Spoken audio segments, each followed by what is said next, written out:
প্রতি বছর এই সময় মাছের ডিমটা একটু বেশিই দেখা যায়, কিন্তু মাছের ডিম দিয়ে কি রান্না করে খাবেন অনেকেই সেটা বুঝতে পারেন না। তাই মাছের ডিমের একটি দারুণ রেসিপি আমি আপনাদের জন্য এনেছি। তার জন্য মাছের ডিমে নুন, জিরের গুঁড়ো, ধনের গুঁড়ো, হলুদ গুঁড়ো, পেঁয়াজ, ধনেপাতা, লঙ্কা আর রসুন কুচি দিয়ে ভালো করে এটা মেখে নিচ্ছি। তারপর অল্প তেলের মধ্যে দিয়ে দুটো পিঠ হালকা লাল করে ভেজে তুলে নেব। বেশি কড়া করে ভাজবেন না, নালে মাছের ডিমগুলো শক্ত হয়ে যেতে পারে।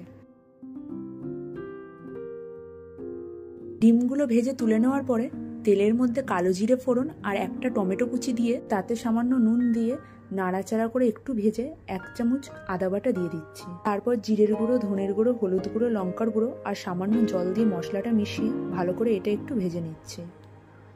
ভাজার পর পরিমাণ মতন জল দিয়ে এটা ফুটে উঠলেই ভেজে রাখা ডিমগুলো দিয়ে দেবো, দিয়ে এটা চাপা দিয়ে আরেকটু ফুটবে।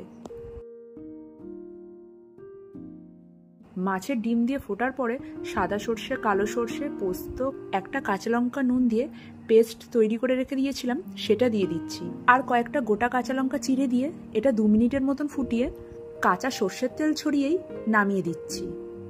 ব্যাস, গরম ভাতের জন্য তৈরি মাছের ডিমের একটা পারফেক্ট রেসিপি। তাই আপনারাও আর দেরি না করে বানিয়ে ফেলুন না এই মাছের ডিমের রেসিপিটি।